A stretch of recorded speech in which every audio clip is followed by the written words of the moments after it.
Assalamualaikum warahmatullahi wabarakatuh. Bismillahirrahmanirrahim. Alhamdulillah. Alhamdulillah wassyukrulillah.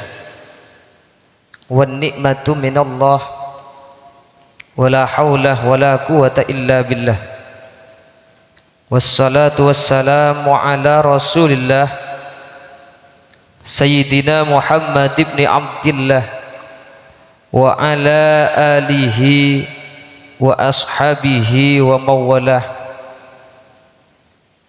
Amma ba'du. Ikraman wa ta'ziman para kiai, para ulama, terkhusus yang terhormat yang kami hormati pengasuh Pondok Pesantren Miftahul Ulum Rohayu Kedungdung Sampang, Al-Mukarram wal Mukhtaram Kiai Haji Munib Jalaluddin.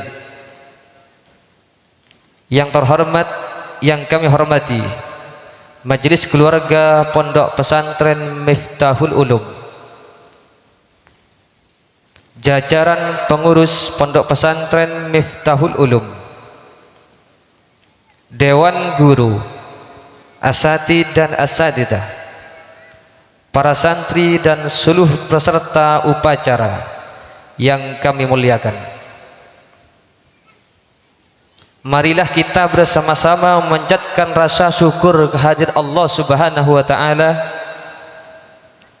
Tuhan yang Maha Esa, karena karunia-Nya kita dapat menghadiri upacara Hari Santri Nasional 22 Oktober tahun 2025 dalam keadaan sehat wal afiat. Salawat dan salam marilah kita haturkan kepada Nabi besar Muhammad sallallahu alaihi wasallam. Semoga beliau beserta keluarga dan para pengikutnya senantiasa dirahmati Allah Subhanahu wa taala. Hadirin sekalian yang saya hormati, peringatan Hari Santri tahun ini mengambil tema mengawal Indonesia merdeka menuju peradaban dunia. Hadirin adik-adik santri yang kami banggakan, 80 tahun kemerdekaan Indonesia bukan sekedar perayaan angka. Ia adalah mozaik perjuangan yang disusun oleh jutaan kisah tanpa nama, doa-doa di surau, langkah-langkah berat para pejuang di medan perang, dan semangat yang berdenyut di hati rakyat biasa. Di antara potongan mozaik itu, pesantren dan para santrinya menempati posisi yang istimewa. Jejak jihad mereka sesungguhnya membentang jauh sebelum kata proklamasi diucapkan di Jakarta pada 17 Agustus 1945. Pesantren adalah lembaga pendidikan yang unik. Di balik bangunan sederhana tersimpan kurikulum yang memadukan ilmu agama, pembentukan akhlak dan moral, serta kesadaran sosial. Sebagaimana sering saya sampaikan di berbagai kesempatan, pesantren tidak hanya menyiapkan santri menjadi ulama. Pesantren tidak hanya menyiapkan santri menjadi insan yang bertakwa, tetapi juga sebagai khalifatullah fil ard, pemakmur bumi Allah, pemimpin masyarakat, penggerak ekonomi, dan penjaga tradisi. Sejak abad ke-18, pesantren telah berperan sebagai pusat pembelajaran dan perlawanan kultural. Pangeran Diponegoro misalnya, yang menjadi salah satu pahlawan nasional, adalah seorang santri yang banyak mendapat inspirasi perlawanan dari para kiai dan guru agama yang membimbingnya. Kiai Haji Hashim Asy'ari, pendiri Nahdlatul Ulama, menanamkan prinsip tegas bahwa membela tanah air adalah bagian daripada iman. Prinsip ini menjadi pondasi resolusi jihad pada tanggal 22 Oktober tahun 1945. Sebuah seruan yang memanggil ribuan santri dan kiai untuk mempertahankan kemerdekaan dari ancaman kembalinya kolonialisme. Resolusi ini memantik semangat rakyat hingga terjadi peristiwa heroik 10 November di Surabaya yang kita kenal dengan Hari Pahlawan. Kini 8 dekade setelah bendera merah putih pertama kali dikibarkan, medan jihad santri telah berubah.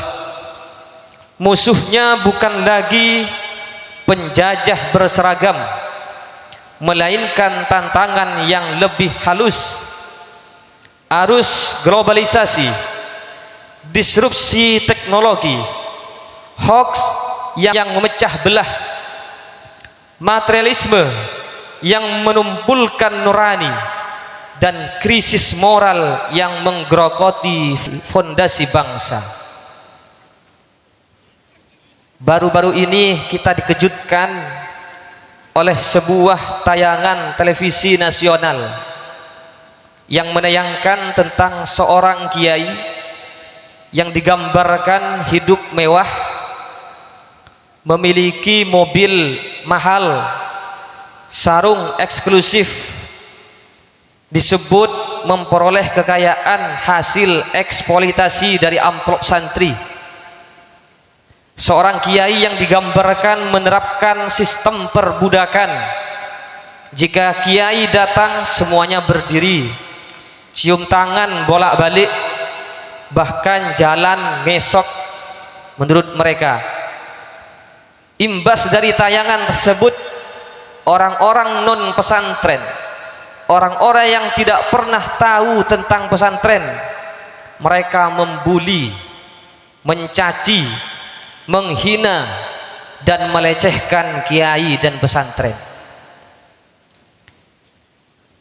Hadirin yang kami muliakan, kiai dalam sistem pesantren bukanlah sekedar figur sosial, melainkan simbol penjaga ilmu, penjaga akhlak dan tradisi keislaman.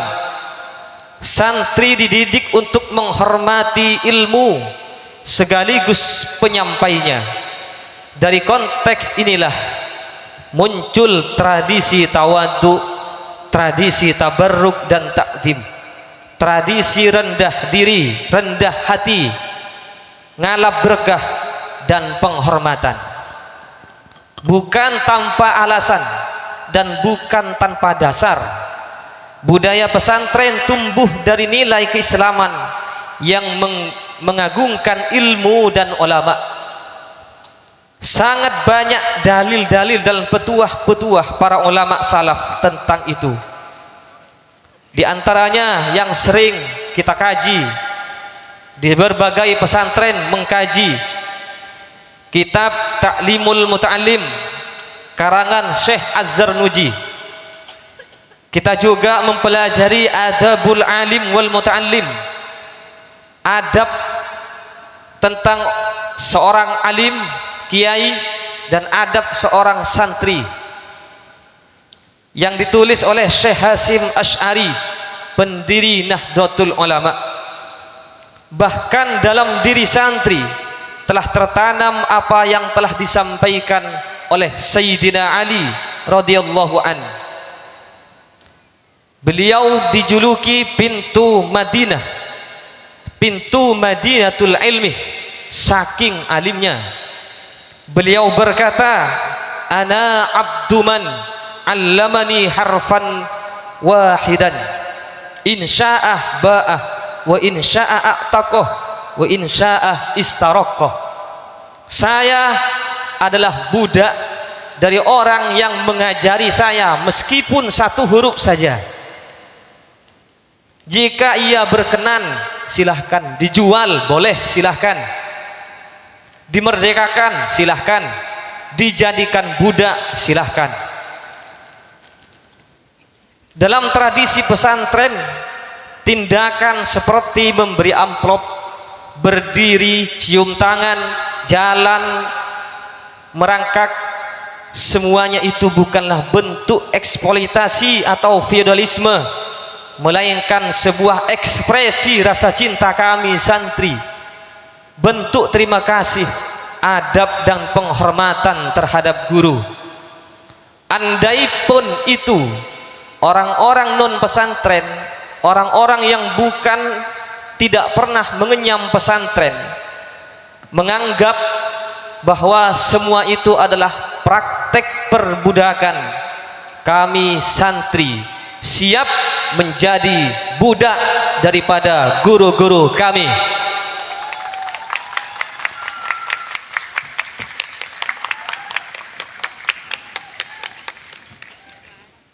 Memang saya sendiri biasanya kalau ada santri yang jalan jongkok di hadapan saya melarang dan saya menegur kadang, gak usah. Bukan karena saya tidak setuju, tapi saya pribadi yang belum siap. Saya pribadi yang belum siap menata hati. Hadirin anak-anakku santri sekalian, kita yakin di balik semua ini pasti ada hikmahnya. Semoga kita senantiasa diberikan keteguhan, istiqomah menjunjung nilai-nilai pesantren. Hadirin rahimakumullah, sebagai santri Miftahul Ulum, kita memiliki tanggung jawab moral dan intelektual dalam melahirkan generasi santri yang tidak hanya berpikir lokal tetapi juga berwawasan global. Santri yang tidak hanya hadir di masjid dan majelis taklim, tetapi juga di ruang-ruang diskusi publik, forum nasional bahkan internasional, serta panggung perubahan sosial. Pesantren harus mampu menggabungkan tradisi pengajian kitab kuning dengan kurikulum keterampilan, sehingga santri siap menjadi pemimpin masa depan yang religius sekaligus visioner. Pesantren juga harus menjadi motor penggerak ekonomi lokal. Unit-unit usaha berbasis pesantren dari koperasi, pertanian organik hingga bisnis digital untuk membuktikan bahwa pesantren mampu menjadi pusat pemberdayaan masyarakat. Inilah wujud nyata dari jihad santri di era kemerdekaan, membangun peradaban bangsa melalui iman yang teguh, ilmu yang luas, dan akhlak yang kokoh. Alhasil, kemerdekaan sejati bukan hanya bebas dari penjajah, tapi juga bebas dari kebodohan, ketidakadilan, dan kemerosotan nilai. 80 tahun merdeka adalah momentum yang tepat untuk mengingat kita bahwa di balik tegaknya republik ini ada doa, pengorbanan para santri dan para kiai.